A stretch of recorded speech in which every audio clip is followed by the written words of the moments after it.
fuck about it. I keep hearing it. So I'm like, go check it out. Right. Great. That's perfect. So when I was first introduced to Course in Miracles, a friend was talking about it and he was describing it. And I thought, oh, that's not for me. It had all these words about God and Jesus and Holy Spirit. And I'm like, nope, that's too churchy for me. I don't do that religion thing. Mm-hmm. And he's like, no, it's not like that. But initially I was just I had already made up my mind that it wasn't for me. Mm-hmm. Well, lo and behold, several months pass and he was dating my brother at the time and they broke up. And for some reason, he thought it was necessary to send me my first copy of A Course in Miracles in the mail, wrapped in a brown paper bag. And he just had a Post-it note on it. And it said, I think this is going to help you with everything that you'll be going through in your life. Love, Scott. What a sweet gift. Right? Mm-hmm. So I started thumbing through it because if someone's going to do that and go out of their way to send me this book, I have to at least look at it, right? So I started in the beginning with the text and started reading it. And I was like, oh, this just sounds like the Bible. You know, to me, with all of the words about God and Jesus, I was like, I don't think this is for me. So I go to the workbook, and the workbook I thought was interesting because it had these lessons. And I thought, well, those lessons kind of make sense to me. Okay. I can wrap my head around it and it's not disagreeing with anything. And then I went to the end to the manual for teachers and I started reading that and I was like, oh, I love this. And where did you start? Because I didn't start anywhere in the book yet. Okay. So I started at the end at the manual for teachers. Right now we're reading the text that's in the beginning of the book. We've already read the manual for teachers. Okay. For me, it helped me to read that first. And it gave me the motivation and the inspiration to go back and start reading the text. Okay. But everybody's different. Right. Yeah. So so we are now on chapter 2 in the text. Okay. And getting my book. Oh, perfect. And so what I typically do is I'll share my screen and I go to A Course in Miracles Now, which is an online version of this same book. And I read from that so everybody can see the words, but you're welcome to read along in your book as well. And then after each section, you can see that it's broken out into sections. We pause and then talk about whatever comes up for people. Some people have questions. Some people want to share an experience. Other people just want to listen, or they'll just say something like, I don't get it. I'm completely confused. And that's fine too, you know. I found that after doing this, I've been doing this for over 25 years. I've been facilitating these study groups. I found that most of the time, if we have questions about what we're reading, it's answered in the next section that we read. It's just kind of interesting how that works. It is. Yeah. I love that. So we get through the whole chapter of number 2. We are on chapter 2, section 5 today, the function of the miracle worker. And so we start reading at 12:30 and we stop reading at 1:30. And each week is different because it depends on how much discussion we have, and how much reading we do. Okay. So for me to kind of catch up, and I may not do it this week, and I may, I'm just going to get through Wednesday first. That's my Right. goal. Where would you recommend that I start? Well, always start at the beginning of a section. So if you're going to read the text, I would go all the way back to the beginning, which is the preface. Okay. Read the preface because that's really interesting. Actually, before I read any sections, I always recommend people read the preface because it explains how it came and it's pretty interesting. It is, and it's funny because I love hearing it because I've been doing more for the last month, like maybe 2 or 3 audiobooks a week or something, just as I'm getting ready in the morning, and then I'll jump on like the Art of Peaceful Living or something. Right. Pending. But I'm enjoying the preface because I've always skipped over it years past. So, Right, right. And I think it's so interesting that it came to two university professors in the psychology department. mm, And it was actually channeled through Helen Schuckman, who declared herself an atheist. wow. Is that, I mean, it's just fascinating that you don't have to have religion, and no matter what you believe, it can Right, touch you somewhere. right, right. And another big thing that the course advocates is words are just symbols of symbols. So most of the time when we are hearing a word, it's because of the meaning that we gave it, right? So back in the day, the word God to me was this thing that other people worshiped. This guy with a white beard who sat on a throne somewhere who probably didn't really exist. And I couldn't figure out why all these people were so obsessed with this person who Right. wasn't real, right? Mhm. And so for me, that's what God was. And then when I watched that movie by Shirley MacLaine called Out on a Limb, did you ever see that? Oh, I'm so bad at remembering movies, but I'll put it on my list. She's so good. And Yeah. she also wrote the book. And she was going through her spiritual journey. And, one of her teachings, she was with this person who was teaching her, or her guide, her spiritual mentor at the time, Mhm. said, had her go to the edge of this like cliff that was overlooking the ocean, and to feel the breeze and to feel the waves and feel that she was a part of it all. Like she was one with all of it. And so she was doing that and feeling it. And he said, now, just as God is one with everything, you are one with everything. So therefore you are God. Mhm. And he made her put her arms out and say the words, I am God. And so she looks at him like, this is ridiculous. Like, I'm not doing this. It's so wrong on so many levels. And he said, no, just do it. And so she stood there and she goes, I am God. And she's like, I can't. It's not right. And he said, just do it again. Do it again. And just sitting there and doing it brought her to this epiphany that she was one part of that one mind of God that is part of everything. Well, that's And what it says too. right, I am God. right, exactly. So I know I tried that, and I did it when I was on vacation one day, and the craziest thing happened. It was this cloud covered day, and I was on a cruise and I had done the onshore excursion, and I decided to do it. So I'm standing there and I didn't tell anybody. I was by myself. I'm just standing there doing, I am God, I am God. And then finally I just was like, ooh, I just felt like this whole embodiment of being one, right? And then the sun came out. And it was the first time the sun had come out all day. And I thought, that's kind of an interesting coincidence, right?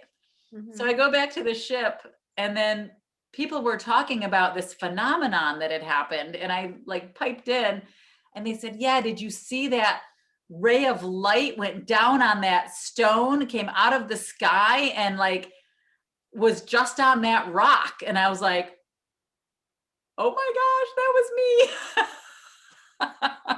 So apparently the sun didn't come out everywhere, it was just there. Can I do that when I'm in Sedona? I'll do that Yes. in 2 weeks. What are you going to Sedona for? A retreat. Where? Um, last year, part of my healing, I've done a lot of healing art stuff, different modalities. And last year I did the Akashic Records reading and healing. Ooh. And I love the teacher. She used to live here in Maryland, DMV area. And she moved during COVID to Sedona. And I was just like, resonate with her meditations and everything. I was like, I think that's just going to up my vibe more. So go. Yeah. Awesome. Yeah. And I know we'll be doing some hikes and going to some of the ruins and such. Oh, that'll be fun. Yeah, I have not been. I'm gonna go make a tea in a second. I've been several times. The last time I went to Sedona, I went with my husband, and we went for a weekend retreat with Don Miguel Ruiz. Oh, It was so good. so lucky. I love his books, Yeah, me too. especially the one of the self-mastery of love. It just, well, the Four Agreements is hands down awesome. Amazing. Self-mastery of love just kind of takes you like, we are all so different, and no wonder why when we get along or don't get along. Yeah. We do. He's got another good one called Beyond Fear. That's a great book if you ever want to look at your fear of death. It's amazing. It's funny, but I do not have that. That's great. After my mom passed last year, I did a lot of healing around that and our relationship. And one of the sweet things a friend told me to read was, because I used to always look at it like, say something about growing up, which was semi-negative, Mhm. but then I always sugarcoat it. Right. See, like they're up there, they're listening. No, I really don't feel that way because I get it.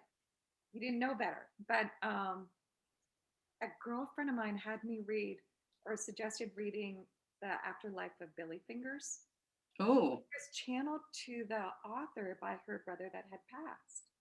And it was just kind of telling her about the afterlife. It was so beautifully written. I'm almost in, not envy, but it just took away the fear of it all.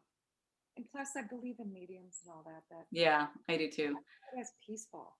Yeah. My mother passed away, oh gosh, I don't even know how many years ago now.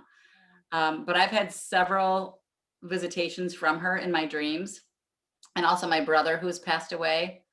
So and I've done a lot of healing work around my mother, which I thought I had done because, like you, I was like, she didn't know any better, blah, blah, blah. But then, things would bubble up and I'd be like, yeah, I didn't have a very good childhood. It was just kind of like that thing, right? I had the most amazing experience. I went to a past life regressionist with my daughter. Oh, wow. And my daughter is 30 now, and we've been through all of it, right? And we were still going through like some pretty rough times. Right. And we went to this past life regressionist because I thought maybe she and I were sisters in a past life, and that's why. And a medium had told me that we were sisters, and you're going to have to keep telling her because I'm the mom. That's why, right? So. So we went through this past, and she kept bringing me into rooms and rooms and rooms, and I got nothing. Finally, at the very end, she brought me into another room. And again, it was very cloudy and gray. I didn't see much. She didn't ask me what the room looked like. She said, "Who's with you?" And I go, "My mother." And all of a sudden.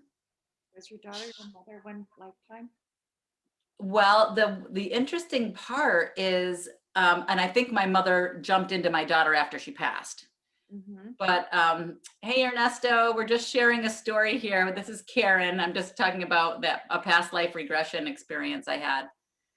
But so my mother was sobbing, like uncontrollably sobbing. And all she kept saying is, "I'm so sorry. I'm so sorry," like sobbing. And I could feel her pain. And I could feel the pain of her not being able to be the mother I wanted her to be. And I started crying because I could feel her pain as a mother, not being able to be the mother that she wanted to be. You got me tearing up. Oh my God, I'm tearing up again. And so I started like waterworks, and I am not a crier. Like I've been through some crazy stuff in my life and I don't cry. I'm like the Rock, right? So I am just like, bah. And I could feel it. And I finally was able to forgive her because I could feel her pain. I had so much empathy for her. And that's the part of the healing that was missing.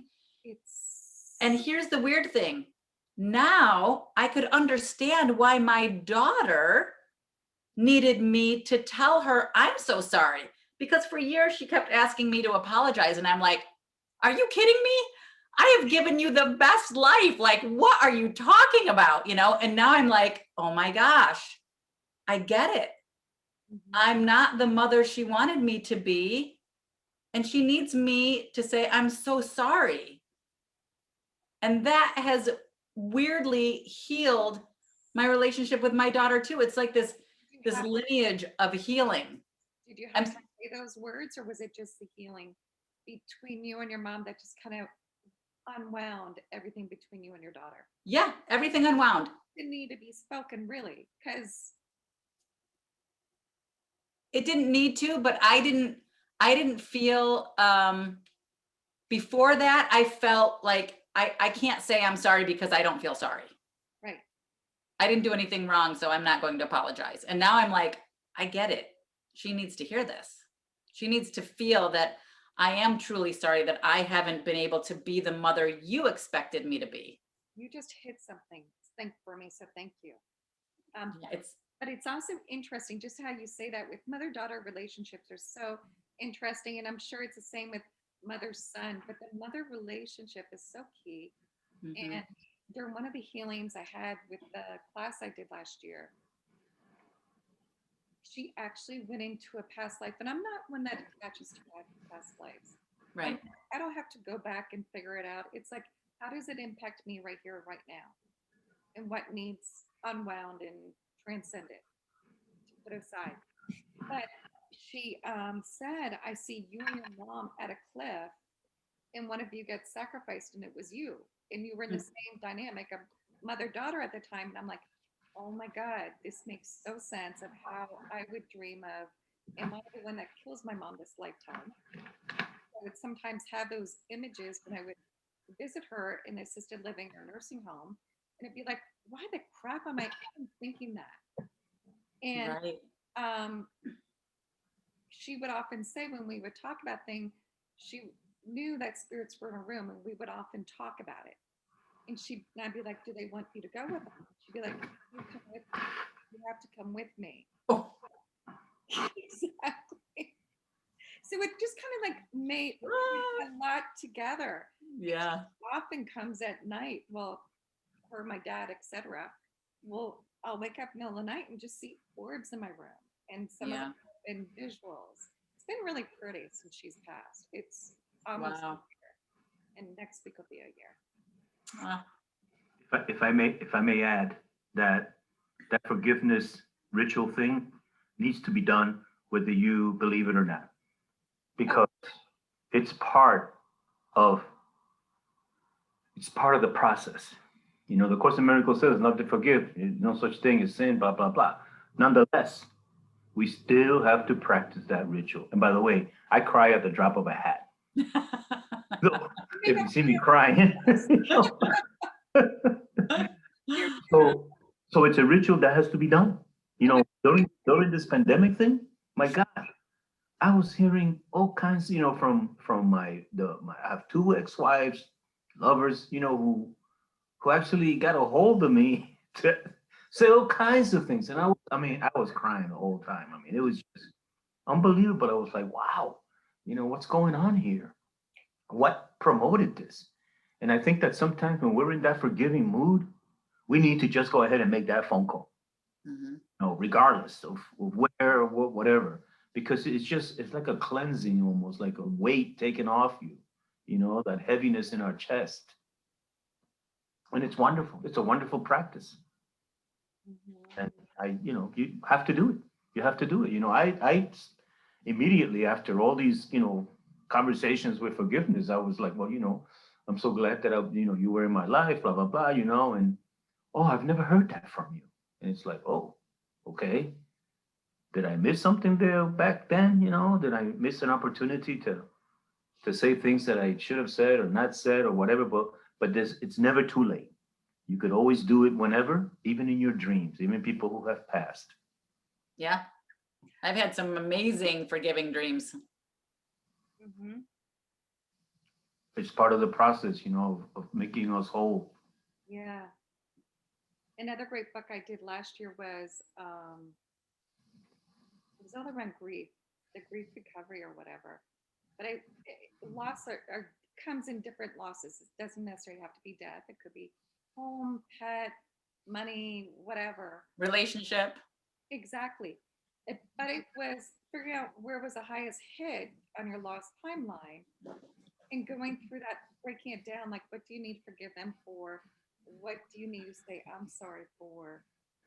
And just, there was one other column, I forget.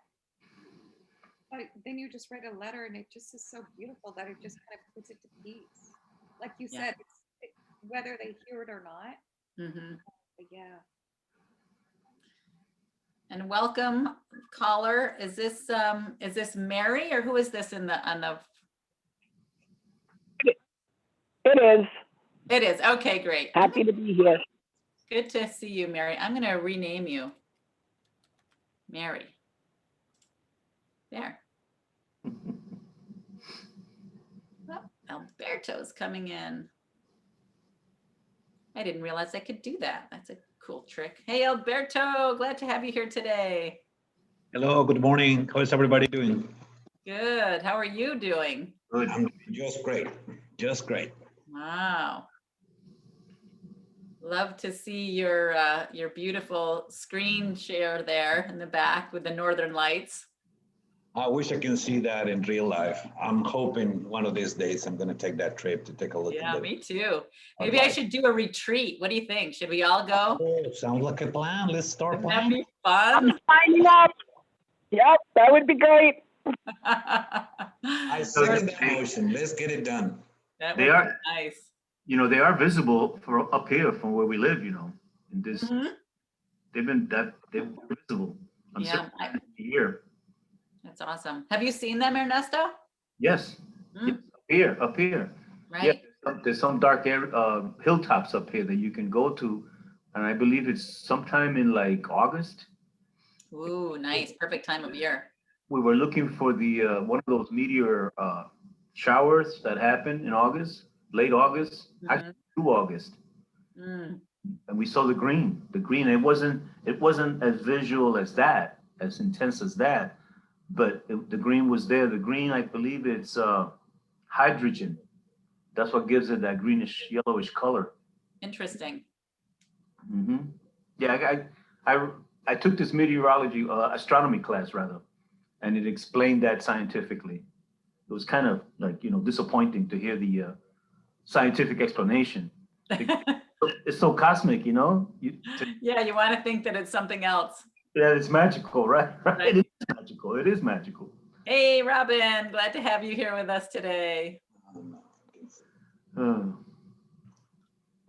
I've been reading a book about, you know, the weather and all that, how it's related to the sun and how the sun make all the changes in weather, on geology, earthquakes, tsunamis, all the phenomena that we experience here in this world is basically originated from the energy of the sun. So it's a very interesting book. I'd like to show it to you, but for some reason it doesn't come on the, oh, it's Oh, right yeah, there. I see it. Yeah, Yeah. it's not that thick. And it's very interesting. Got a very good illustrations for somebody, you know, dummy, like you don't know nothing about the weather. I Mhm. strongly recommend this book. I think it's a very good one. Otherman's Guide to the Sun. That looks awesome. Yeah, it's very interesting subjects on this matter. How the world is changing.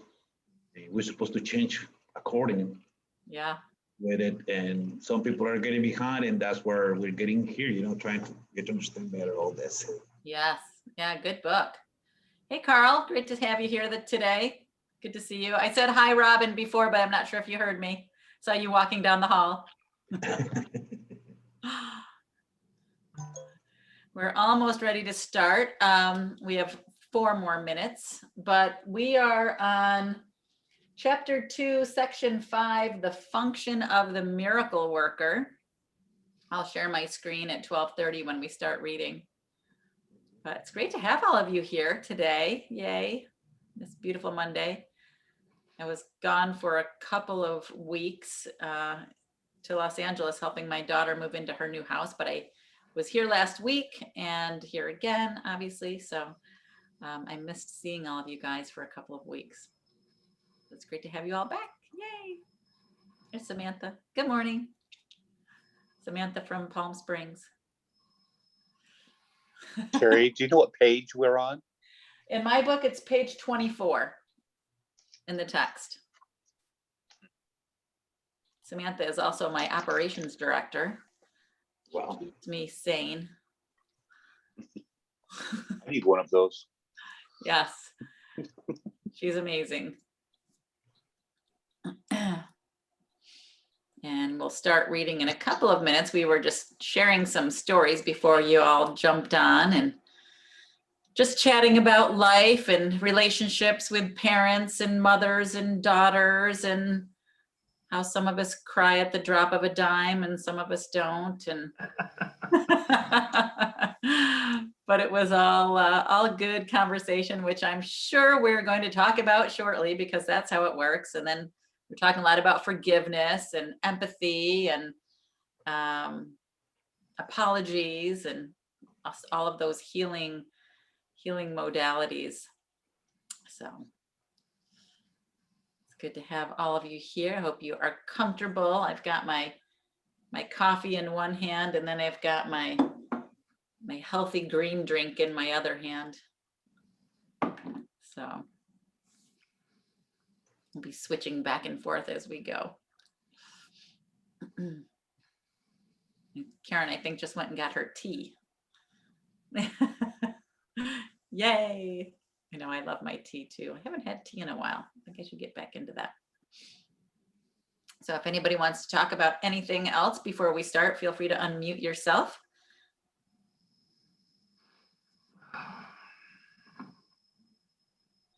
Another minute to go. I just realized that I can change people's phone numbers and put their names in, and that's what I did for Mary finally. Instead of seeing just her phone number pop up, I learned how to change her name to Mary. So good to see you. Samantha's texting me some funny things right now.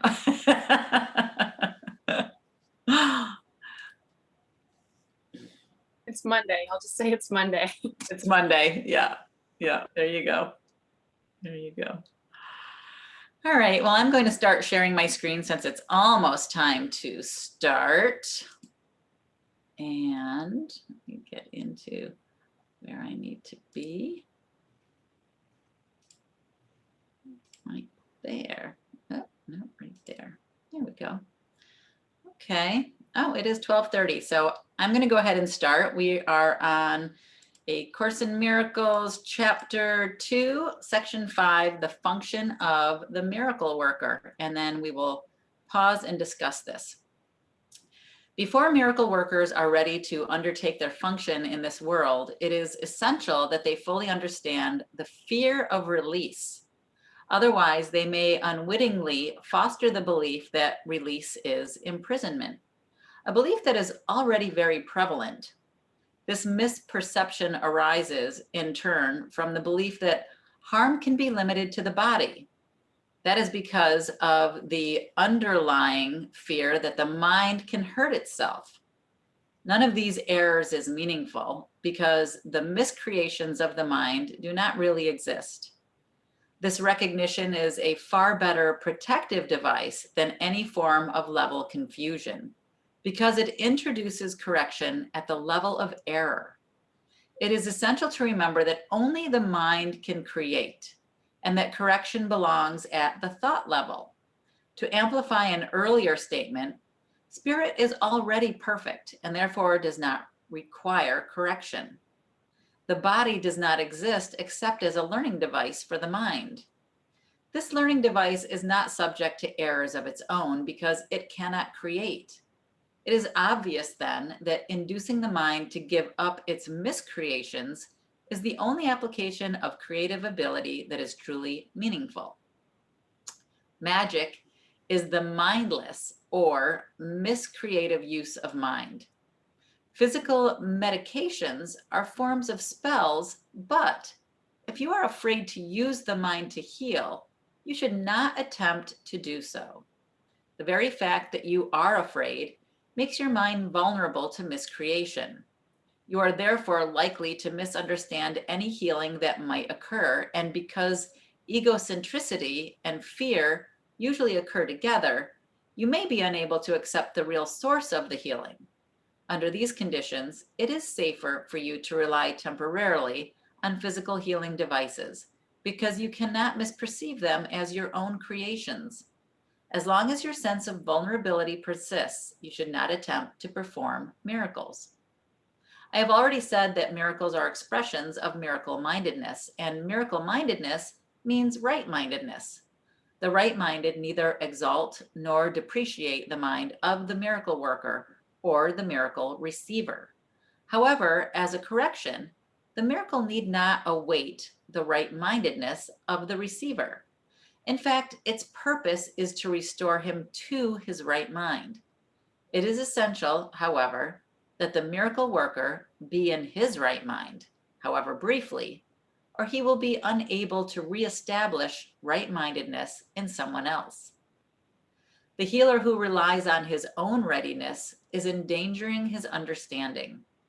You are perfectly safe as long as you are completely unconcerned about your readiness, but maintain a consistent trust in mine. If your miracle working inclinations are not functioning properly, it is always because fear has intruded on your right-mindedness and has turned it upside down. All forms of not right-mindedness are the result of refusal to accept the at-one-ment for yourself. If you do accept it, you're in a position to recognize that those who need healing are simply those who have not realized that right-mindedness is healing. The sole responsibility of the miracle worker is to accept the at-one-ment for himself. This means you recognize that mind is the only creative level and that its errors are healed by the at-one-ment. Once you accept this, your mind can only heal. By denying your mind any destructive potential and reinstating its purely constructive powers, you place yourself in a position to undo the level confusion of others. The message you give them, the message you then give to them is the truth that their minds are similarly constructive and their miscreations cannot hurt them. By affirming this, you release the mind from over-evaluating its own learning device and restore the mind to its true position as the learner. It should be emphasized again that the body does not learn any more than it creates. As a learning device, it merely follows the learner. But if it is falsely endowed with self-initiative, it becomes a serious obstruction to the very learning it should facilitate. Only the mind is capable of illumination. Spirit is already illuminated, and the body in itself is too dense. The mind, however, can bring its illumination to the body by recognizing that it is not the learner and is therefore unamenable to learning. The body is, however, easily brought into alignment with a mind that has learned to look beyond it toward the light. Corrective learning always begins with the awakening of spirit and the turning away from the belief in physical sight. This often entails fear because you are afraid of what your spiritual sight will show you. I said before that the Holy Spirit cannot see error and is capable only of looking beyond it to the defense of at-one-ment. There is no doubt that this may produce discomfort. Yes, yet the discomfort is not the final outcome of perception. When the Holy Spirit is permitted to look upon the defilement of the altar, he also looks immediately toward the at-one-ment. Nothing he perceives can induce fear. Everything that results from spiritual awareness is merely channelized toward correction. Discomfort is aroused only to bring the need for correction into awareness. The fear of healing arises in the end from an unwillingness to accept unequivocally that healing is necessary. What the physical eye sees is not corrective, nor can error be corrected by any device that can be seen physically. As long as you believe in what your physical sight tells you, your attempts at correction will be misdirected. The real vision is obscured because you cannot endure to see your own defiled altar. But since the altar has been defiled, your state becomes doubly dangerous unless it is perceived. Healing is an ability that developed after the separation, before which it was unnecessary. Like all aspects of the belief in space and time, it's temporary. However, as long as time persists, healing is needed as a means of protection. This is because healing rests on charity, and charity is a way of perceiving the perfection of another, even if you cannot perceive it in yourself. Most of the loftier concepts of which you are capable now are time dependent. Charity is really a weaker reflection of a much more powerful love encompassment that is far beyond any form of charity you can conceive of as yet. Charity is essential to right-mindedness in the limited sense in which it can now be attained. Charity is a way of looking at another as if he had already gone far beyond his actual accomplishments in time. Since his own thinking is faulty, he cannot see the at-one-ment for himself, or he would have no need of charity. The charity that is accorded him is both an acknowledgement that he needs help and a recognition that he will accept it. Both of these perceptions clearly imply their dependence on time, making it apparent that charity still lies within the limitations of this world. I said before that only revelation transcends time. The miracle, as an expression of charity, can only shorten it. It must be understood, however, that whenever you offer a miracle to another, you are shortening the suffering of both of you.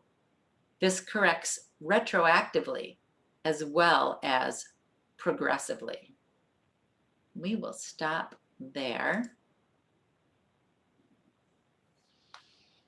And see if anybody has anything they would like to add or discuss or share or questions. I'll ask, right? So, I mean, if I'm understanding this correctly, it is saying that we are capable of healing, including ourselves, but ourselves first, or we could actually heal somebody else, but there's something in the way. And it's a fear about what? What fear is it? The fear that we can heal ourselves? That we would be afraid of the miracle itself? Sometimes that could be it, right? If we're not ready for it, if we haven't accepted at-one-ment for ourselves. Carrie, what page is it? Hi, Carol. We started on page 24, chapter Okay. 2, section 5, the function of the miracle worker. Thank And you. there was a lot in here. Yes. Yeah. It was interesting to read about charity too. So I liked the part where it said, charity is a way of looking at another as if he had already gone far behind his actual accomplishments in time.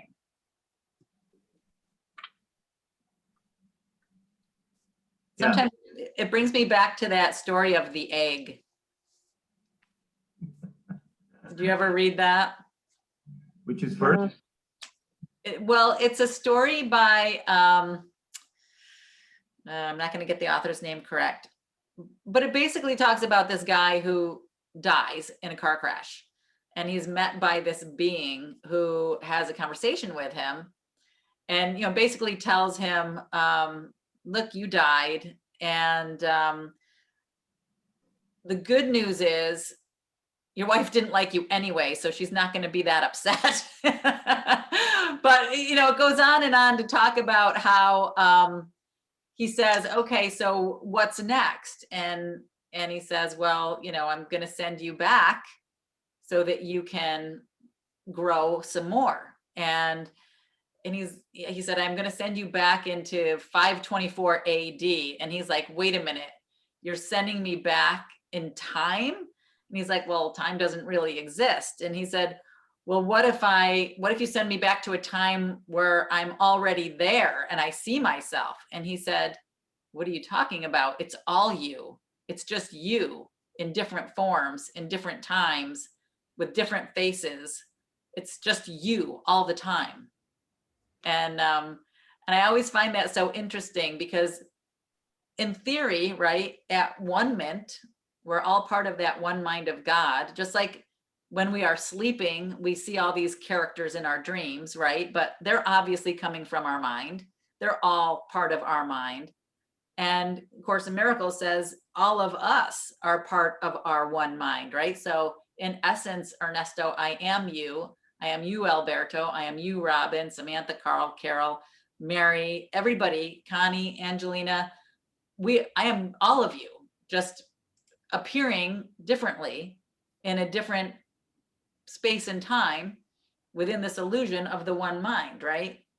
So it's interesting that to the charity that we give others, right? Like if we give another a charity, we're just really giving it to ourselves anyway. Another version of ourselves in another space and time who is appearing different. I know that's a lot to grasp. No, it does mention that in there, that if we are offering charity to somebody else healing, we're actually healing ourselves. I think I understood that from this reading. Right, but how interesting to think of it even in a bigger way, like that I am you, so therefore, yes, I am healing myself. It kind of reminded me of a dream I had, and I know I've shared this with a lot of you already, of this redheaded German woman, right, in my dream, speaking German, which, by the way, I can't speak German. So I don't know what she was speaking. In my dream, she was speaking German, and I still didn't understand it in my dream. But she was yelling at me from across the table, and she was doing this, and she had this red hair. She didn't look anything like me. And, you know, I said to her, theoretically, you know, you and I are one, you know, we are one. And then I thought for a minute and I thought, wow, I'm dreaming you. I'm literally making you up. So you are me and I am you. And then she smiled and she like disappeared in this puff of red smoke.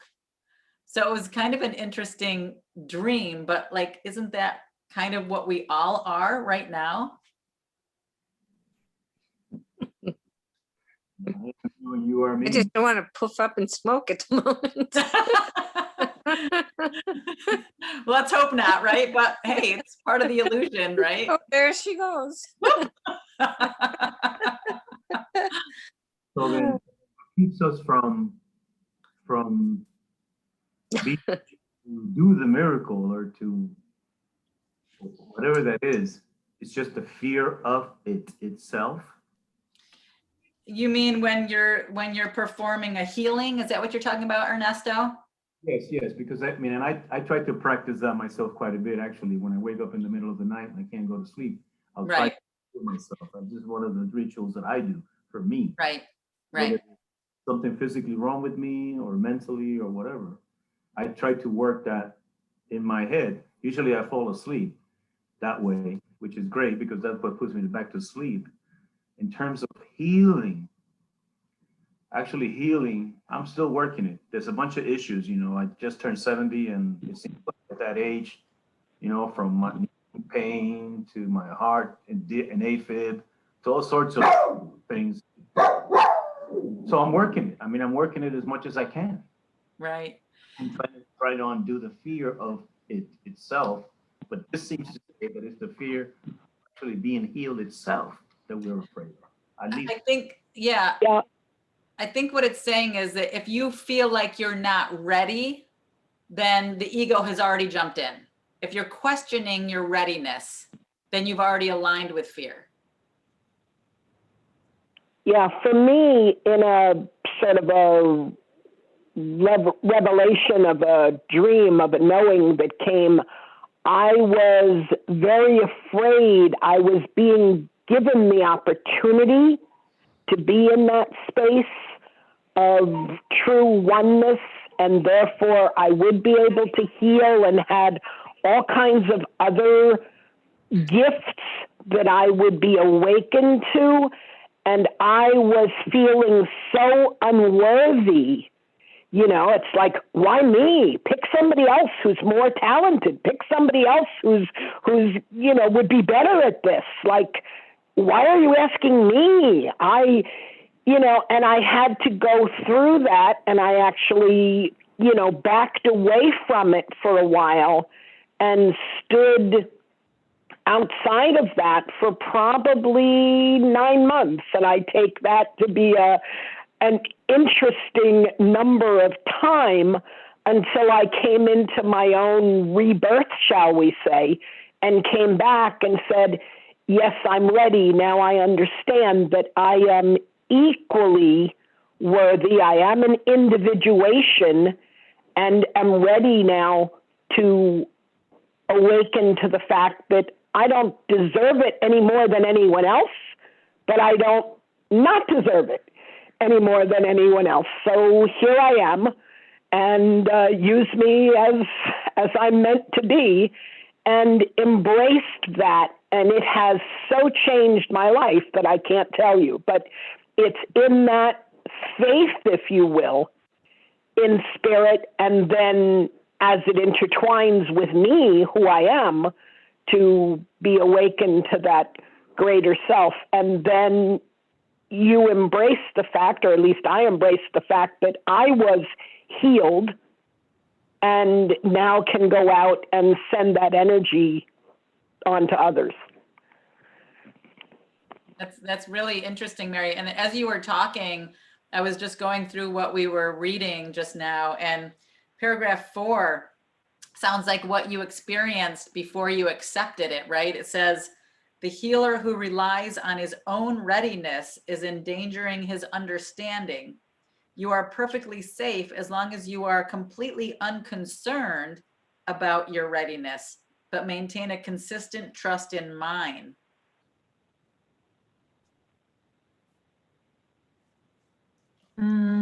Yeah, I want to say Yeah. something. Oh, sorry, to finish? Yeah. I mean, I could, it was interesting you brought both charity and healing, because I encountered kind of both subjects. With the charity, it's like a Facebook friend. She posted she needed a lot of money for a lawyer. And that's what she had the charity for. Well, it's for her son, for protecting her son who's 20. So long story, but like big amount, like I don't know, something like 15, 20, oh, like $20,000, something like that. And yeah, so it's like she kind of suggested, well, if you want, you can, you know, you can give some, you know, like something like, I don't know, $300 or something, you know. And I thought about it, and it's funny, maybe because I used to be a lawyer, it's like something in me wasn't totally into giving money to, you know, support like a something, a legal battle, you know. It's like, it wasn't like my first kind of oomph, you know, that's what I want to give charity for. And so it's interesting what you said, when you give charity, there's the oneness. It's like you give to yourself. I was just thinking about it. And the second thing is like about the healing, which actually that I feel much more comfortable with. It's much, I feel it much more, because I feel healing is about energy, you know, and energy is like boundless, without any limits, that's what I believe I see. So in that sense, it actually totally makes sense for me that a total stranger who lives even miles from me, you know, can have an effect on not just me, I mean, on that people can do like distant healing or group healing, and that it will have its effect because it's just energy. And yeah. Yeah, that's it. That's great. Thank you for sharing that, Angelina. Anybody else want to comment on what Angelina said or anything else? I think too, charity, the way we are looking at and understanding the word, is, I think, the ability to want to help somebody, right? Where we're not Course in Miracles says everybody's perfect, right? So I would see the perfection in all of my brothers, regardless of what their situation is, right? But charity, I think, gives us the ability to see that maybe this person temporarily has less right now, and maybe I temporarily have more to give. So I think it's an interesting word, because I think charity has so many different meanings for a lot of us based on some of our conditioning, right? And our experiences and some of our, domestication, and, what does charity actually mean and what does it look like? So that was a great share, and it's good to talk about, what is charity? But the way that I kind of understood it was that we're capable of giving more than what we have. And then in essence, it helps us. Right. And it doesn't always have to be money, but it could be, like Angelina said, it's an energetic exchange, right? Of love, and whatever love looks like at that moment. That's how I was referring to, that we're capable perhaps of being so detached that we could heal someone else. And right. That way, it's a vehicle for us to get there as well. Yeah. Good point. Yeah.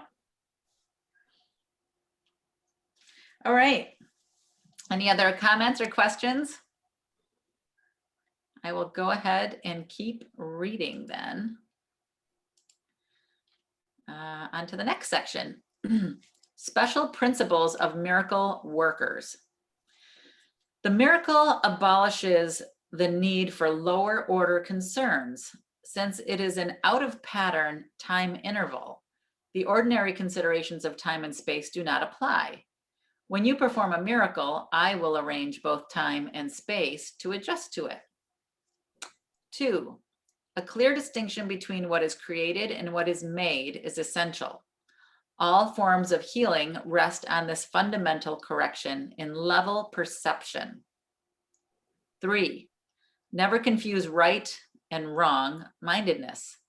Responding to any form of error with anything except a desire to heal is an expression of this confusion. 4, the miracle is always a denial of this error and an affirmation of the truth. Only right-mindedness can correct in a way that has any real effect. Pragmatically, what has no real effect has no real existence. Its effect, then, is emptiness. Being without substantial content, it lends itself to projection. 5, the level adjustment power of the miracle induces the right perception for healing. Until this has occurred, healing cannot be understood. Forgiveness is an empty gesture unless it entails correction.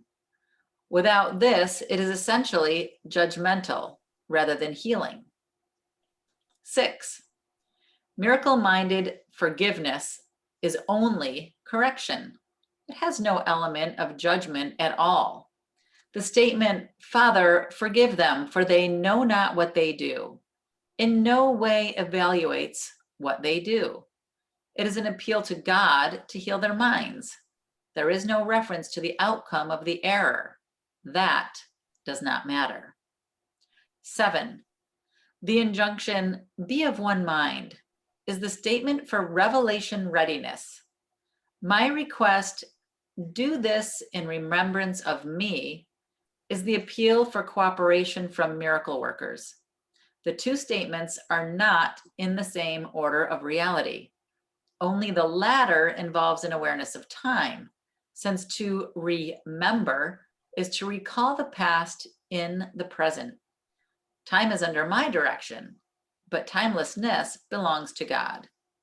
In time, we exist for and with each other. In timelessness, we coexist with God. 8, you can do much on behalf of your own healing and that of others if, in a situation calling for help, you think of it this way: I am here only to be truly helpful. I am here to represent Him who sent me. I do not have to worry about what to say or what to do because he who sent me will direct me. I am content to be wherever he wishes, knowing he goes there with me.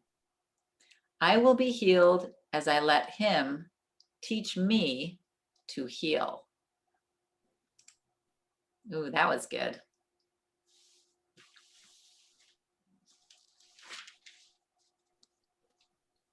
What do we think about that?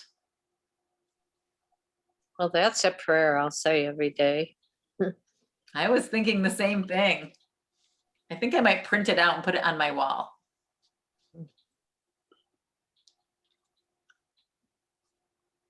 In chapter 15 or paragraph 15, sentence 3, can we discuss that a minute? I don't really think I get it. Yeah, I have that marked too. Yeah. Okay, let's read what came before it. The level adjustment power of the miracle induces the right perception for healing. Until this has occurred, healing cannot be understood. Forgiveness is an empty gesture unless it entails correction. Without this, it is essentially judgmental rather than healing. Okay, so let's say somebody does something to me and I'm like, fine, I forgive you, but I still think you're an asshole, right? That's not really a correction, right? It's an empty gesture and it's a judgment. Well, but this doesn't refer. This isn't. Isn't talking about all forgiveness. Then it's just forgiveness that you don't really mean, that which isn't forgiveness at all. Right. I think that's what it's saying, because it's saying unless it entails correction, which would be right-mindedness, right? Which would be aligning with love. But that's not correcting the other person. That's correcting yourself. Oh, right. It's only about yourself. Because it's the only thing there is. Right. Another example is those people who say, I can forgive, but I won't forget. I cannot forget. That's not forgiveness. Right. Exactly. That's a mistake that a lot of people think that they're forgiving, but they're not. Right. So it's actually forgiving, recognizing the innocence, Right. Exactly. that there really isn't anything to forgive on some level. And I think it goes back to charity, right? Where your forgiveness is you're offering charity because you're realizing that that person is in need of healing, right? So you're offering the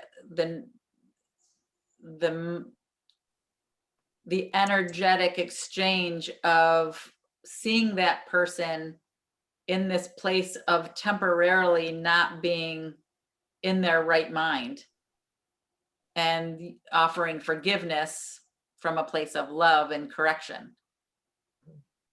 And how, so it's obviously based on conditional, there's no conditions to it. So even if the individual continues their behavior, if it's multiple times, you still keep that forgiveness there, that place of space for them. Well, I would say too that if you haven't truly forgiven them, right, then you probably won't be able to offer them true forgiveness. And I mean, I know I've gone through this several times in my life. Once in a very abusive relationship where I had to remove myself from the situation, and had horrible nightmares for 10 years that this person was stalking me. And then I had this healing dream where I saw this person in a loving relationship.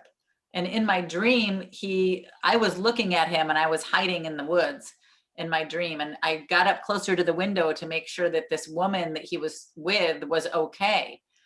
And I saw that they had this loving relationship and I was surprised. And then all of a sudden his face was in front of mine in this dream. And I was startled because I had had this horrific, abusive relationship with him. And in my dream, he said, I'm so sorry for everything that I did to you. And in my dream, I said, it's okay, I forgive you. And in that moment, I truly did forgive him. But it was 10 years later, you know, so a lot had gone on with my Course in Miracles study, with my meditation, with my own personal healing. I had done a lot of healing work on myself before I had this healing dream. And then interestingly, 6 months later, this scenario actually played out in this lifetime where we were actually able to say those words to each other. And it wasn't even my doing. I didn't call him after that dream because I was like, I still have an order of protection out on him. I'm not sure I really want to open that door right now. I felt completely, you know, I felt that this whole relationship had been healed during my dream. So although I was excited about it and wanted to share it with him, I knew it probably wasn't a good idea.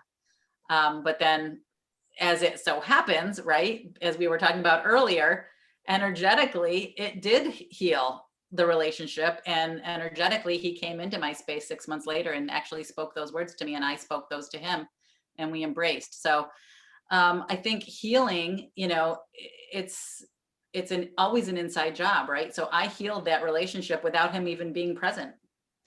And it's also, and I guess you hit a big thing there of knowing where the person is on their path.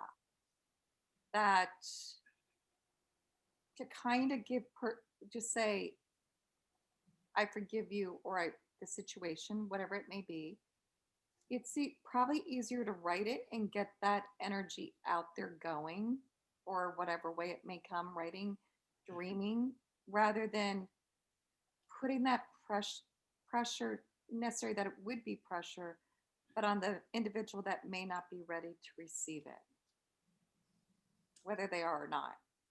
Right. And I think, again, in the situation that I just shared, it doesn't even matter if they're ready to receive it, because as soon as you are ready to receive it, the relationship is healed. Got it. Thank you. Yeah, I feel so. Forgiveness is like it seems like it's for the other, but it's really for ourselves, because as long as we don't forgive, we're the ones who are in prison. We're the ones who are, I mean, our minds are in prison. Our minds are like with blame, you know, blaming another with grievances. So this is really for us to free ourselves from these grievances. Yeah, good point. And I think go ahead, Ernesto. I have a question about the prayer. It refers to him. Let him teach me to heal. He who sent me will direct me. What is this referencing? Is this referencing the all-united spirit? You know, the all-encompassing energy that seems to be the thing that kind of guides us without really being able to see it, you know, not this great spirit in the sky. Or sometimes I have trouble with that because of my Christianity. I'm thinking it's this great Father in the sky, and I have a problem with that. You know, it's like, I don't know if you know what I'm saying.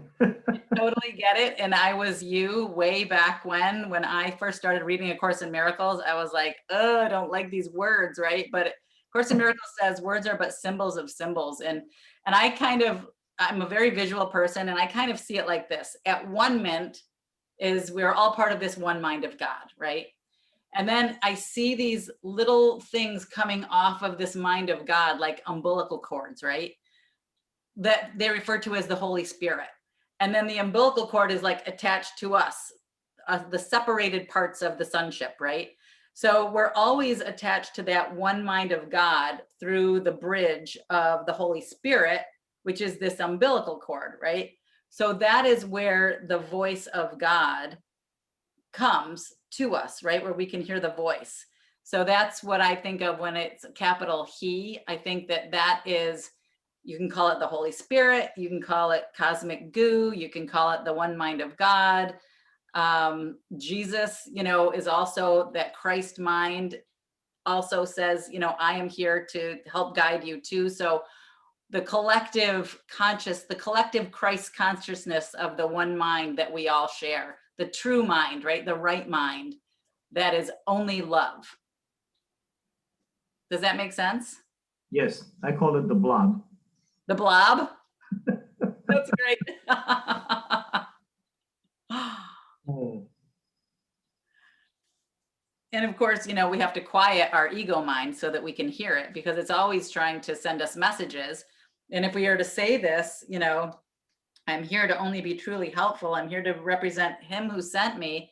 If we say that with truth and integrity and love, and we quiet down the chatter, then yes, everything that we're supposed to say will just come bubbling up.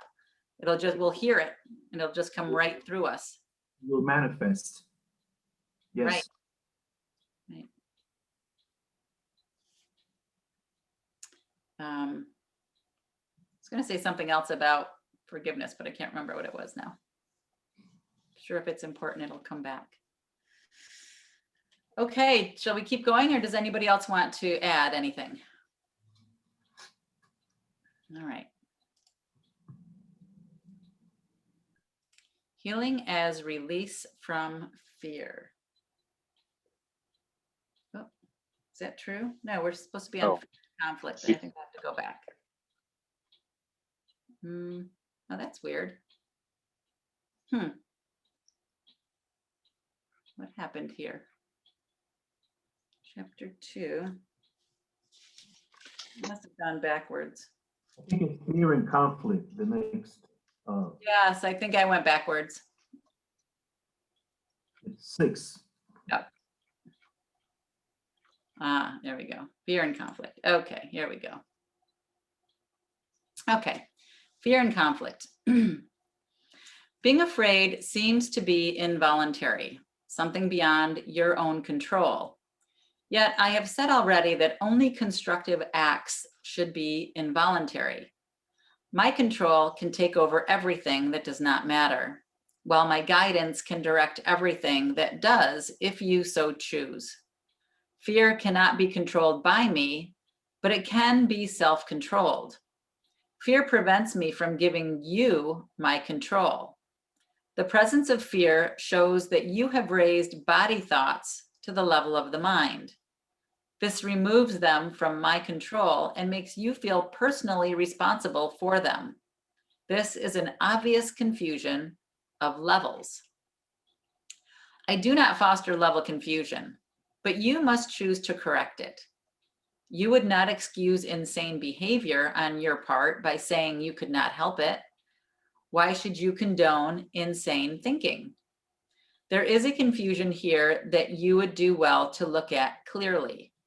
You may believe that you are responsible for what you do, but not for what you think. The truth is that you are responsible for what you think, because it is only at this level that you can exercise choice. What you do comes from what you think. You cannot separate yourself from the truth by giving autonomy to behavior. This is controlled by me automatically as soon as you place what you think under my guidance. Whenever you are afraid, it is a sure sign that you have allowed your mind to miscreate and have not allowed me to guide it. It is pointless to believe that controlling the outcome of misthought can result in healing. When you are fearful, you have chosen wrongly. That is why you feel responsible for it. You must change your mind, not your behavior. And this is a matter of willingness. You do not need guidance except at the mind level. Correction belongs only at the level where change is possible. Change does not mean anything at the symptom level where it cannot work. The correction of fear is your responsibility. When you ask for release from fear, you are implying that it is not. You should ask instead for help in the conditions that have brought the fear about. These conditions always entail a willingness to be separate. At that level, you can help it. You are much too tolerant of mind wandering and are passively condoning your mind's miscreations. The particular result does not matter, but the fundamental error does. The correction is always the same. Before you choose to do anything, ask me if your choice is in accord with mine. If you are sure that it is, there will be no fear. Fear is always a sign of strain arising whenever what you want conflicts with what you do. This situation arises in two ways. First, you can choose to do conflicting things, either simultaneously or successively. This produces conflicted behavior, which is intolerable to you because the part of the mind that wants to do something else is outraged. Second, you can behave as you think you should, but without entirely wanting to do so. This produces consistent behavior, but entails great strain. In both cases, the mind and the behavior are out of accord, resulting in a situation in which you are doing what you do not wholly want to do. This arouses a sense of coercion that usually produces rage, and projection is likely to follow. Whenever there is fear, it is because you have not made up your mind. Your mind is therefore split, and your behavior inevitably becomes erratic. Correcting at the behavioral level can shift the error from the first to the second type, but will not obliterate the fear. It is possible to reach a state in which you bring your mind under my guidance without conscious effort, but this implies a willingness that you have not developed as yet. The Holy Spirit can ask more than you are willing to do. The strength to do comes from your undivided decision. There's no strain in doing God's will as soon as you recognize that it is also your own. The lesson here is quite simple, but particularly apt to be overlooked. I will therefore repeat it, urging you to listen. Only your mind can produce fear. It does so whenever it is conflicted in what it wants, producing inevitable strain because wanting and doing are discordant. This can be corrected only by accepting a unified goal. The first corrective step in undoing the error is to know first that the conflict is an expression of fear. Say to yourself that you must somehow have chosen not to love, or the fear could not have arisen. Then the whole process of correction becomes nothing more than a series of pragmatic steps in the larger process of accepting the at-one-ment as the remedy. These steps may be summarized in this way. Know first that this is fear. Fear arises from lack of love. The only remedy for lack of love is perfect love. Perfect love is the at-one-ment. I have emphasized that the miracle or the expression of at-one-ment is always a sign of respect from the worthy to the worthy. The recognition of this worth is reestablished by the at-one-ment. It is obvious then that when you are afraid, you have placed yourself in a position where you need at-one-ment. You have done something loveless, have chosen without love. This is precisely the situation for which the at-one-ment was offered. The need for the remedy inspired its establishment. As long as you recognize only the need for the remedy, you will remain fearful. However, as soon as you accept the remedy, you have abolished the fear. This is how true healing occurs. Everyone experiences fear, yet it would take a very little right thinking to realize why fear occurs. Few appreciate the real power of the mind, and no one remains fully aware of it all the time. However, if you hope to spare yourself from fear, there are some things you must realize, and realize fully. The mind is very powerful and never loses its creative force. It never sleeps. Every instant it is creating.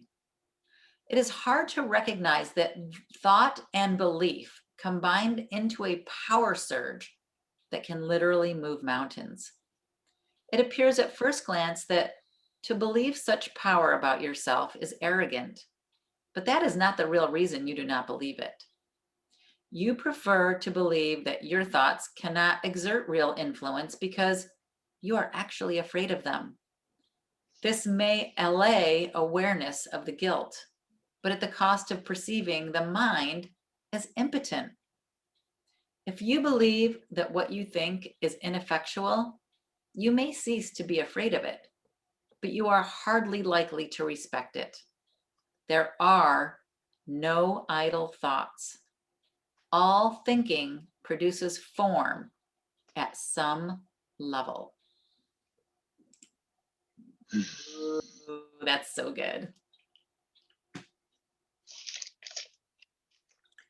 I love this. So we have approximately 60,000 thoughts a day. So when you think about that, you are creating with those 60,000 thoughts. So if you are thinking about things that you thought about yesterday and the day before and the day before and the month before and the year before, you're probably feeling stuck, right? Because you keep regurgitating old thoughts, because thoughts are always creating on some level. I think it's just so cool how amazing our thoughts are to create our reality.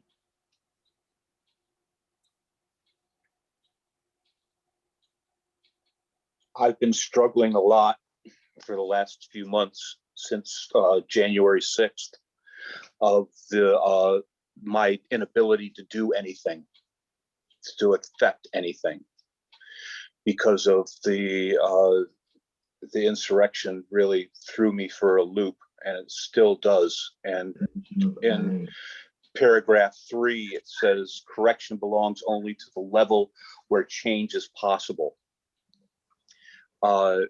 But in my understanding of Buddhism and the course, that we are everything, and to have that thrown in my face has been and me feeling totally powerless to change anything except forgiveness and thoughts. It still is a big conflict within me.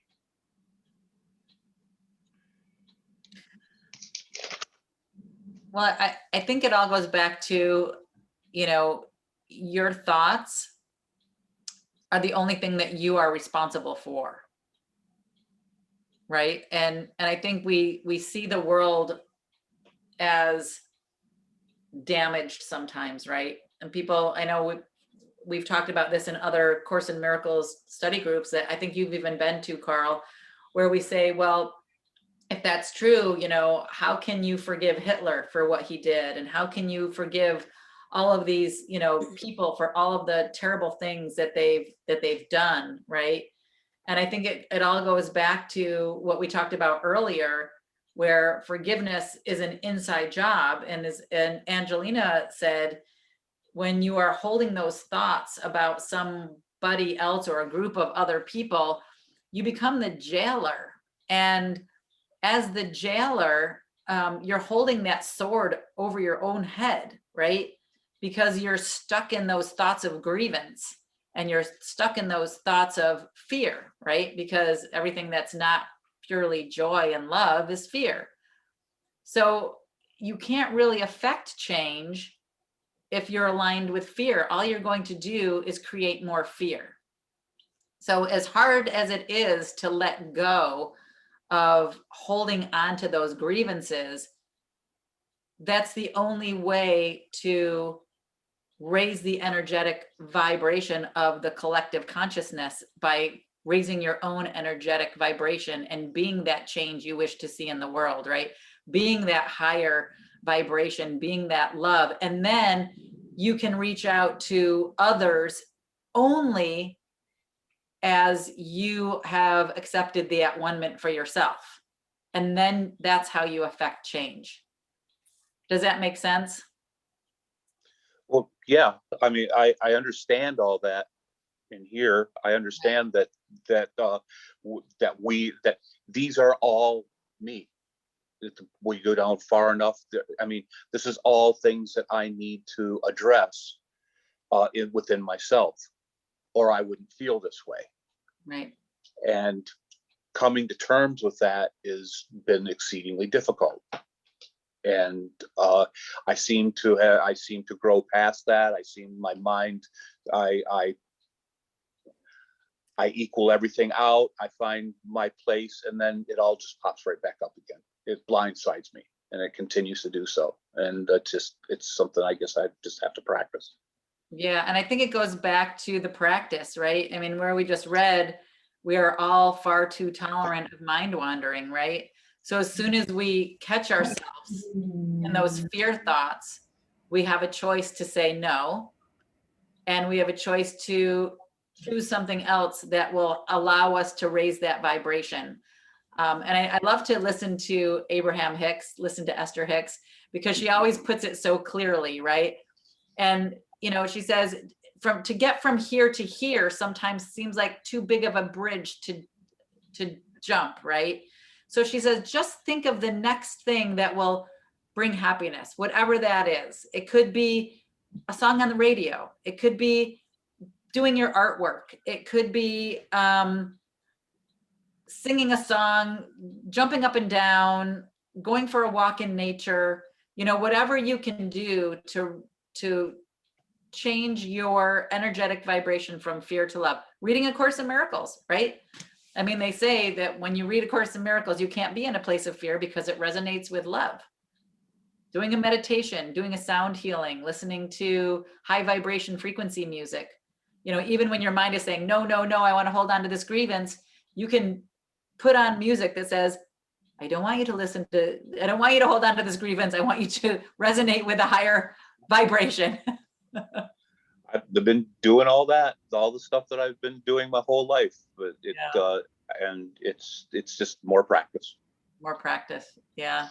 Yeah, that's so that you know, my heart is with you, Carl, because this is something that I grapple with often, and especially like you said, this event. You know, just when I was thinking of, you know, I was reading this thing about Don Miguel where he talks about that faith is the mortar that keeps us bound to something, bound to a belief system, you know. So I too, you know, have trouble with that. And just when I think I'm getting over it and I'm working it, I read this morning an article where it said that somebody actually ripped apart John Lewis's picture.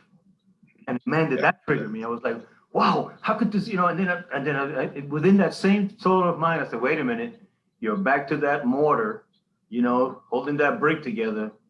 Let it go. Do not go there at all. I mean, it's a working process.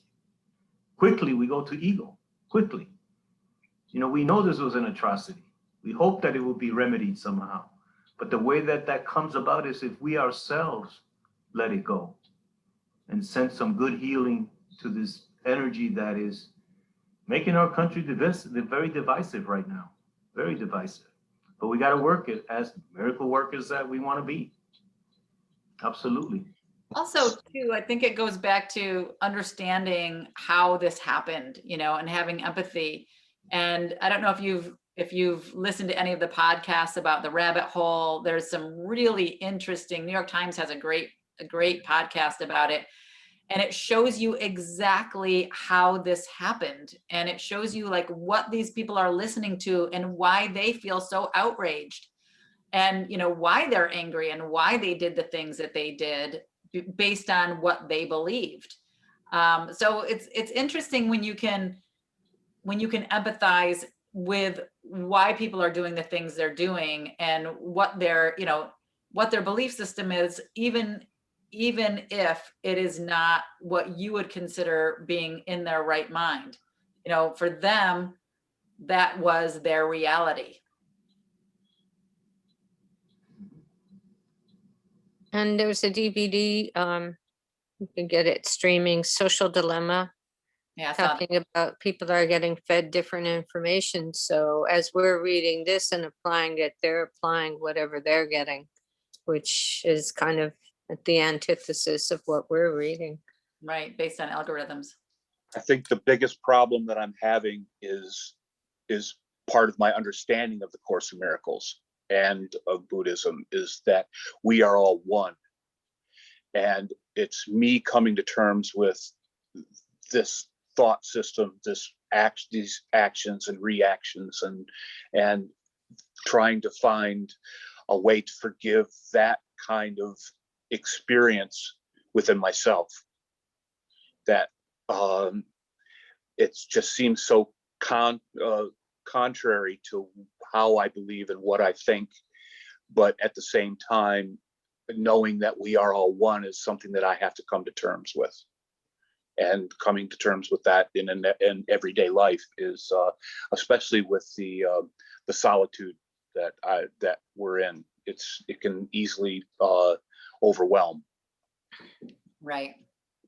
Right. And I know even in the Northeast, a lot of depression because there's not a lot of sunshine, not a lot of ability to get out and, breathe fresh air. So there's a lot of things that go with that, right? With that lower vibration and that feeling like it's hard to raise my vibration. So I get it. I understand that it's, the struggle is real. But, with that, I just wanted to share that sometimes our reactions to situations like this, many times, are based on our early belief system, our early belief of life that happened to us when we were 2 years old, 3 years old, 4 years old, 5 years old, that first traumatic event that happened. And, for me, that event created my early belief that I'm afraid and I'm not safe. And I projected that onto the world, and all of my relationships for a long, long time reflected that to me. I'm afraid and I'm not safe. I need somebody to protect me. And I would continually attract relationships where I would be afraid and I would be not safe until I forgave that 5-year-old me, who had that traumatic experience. And I was able to say, okay, I can change that now. I can have empathy for that person that made me feel that way, my early caregiver. And I can understand that they didn't have the tools at that time to be able to, act appropriately. And therefore, now I can rewrite my new story. I am empowered and I am love, right? And that can be my new basis for all of my new relationships. But it's a process, right? It's a healing process of forgiveness and empathy, which seems to be the overtone for today's Course in Miracles study session. Quick question, Terry, and all here. Is it also just like events that happen in the world? I don't always see it as necessarily we have to forgive, but almost, is it also the word that keeps coming to me is surrender. And just kind of have a trust that there's a cleansing going on somewhere. And with that cleansing, the hate's going to rise up, but eventually the good will come out of it. Great share, Karen. I like that perspective. Yeah. They always say that true healing always is preceded by chaos, right? So could have just been a necessary evil to right the ship. It goes back to the Course always says, the only one who can judge is the one who knows all past, present, and future. It's hard to say if this was right or this was wrong because we are judging from our limited perception. So I like that you brought that bigger perception into this conversation, Karen. Anybody else have anything to share? Carl, would you like to share anything else? It's fine. It's just the struggle that I've been going through, and it seemed to address it in here. So how is your artwork coming? Good. Got Shenango. Oh, wow. Beautiful. That's gorgeous. And then a few other ones, but they're not available right now. It's beautiful, Carl. And where can we see your artwork? Facebook, The Art of Carl Hester. I list pretty much everything on there on the photos. So And maybe, I'm working on a website, but I haven't got it done yet. yeah, awesome. Where are you, Carl? Connecticut, Okay. fair in the lower part of the Berkshires. Great to see you. Well, What was go ahead. that website again, or that Facebook page again, Carl? The Art of Carl Hester.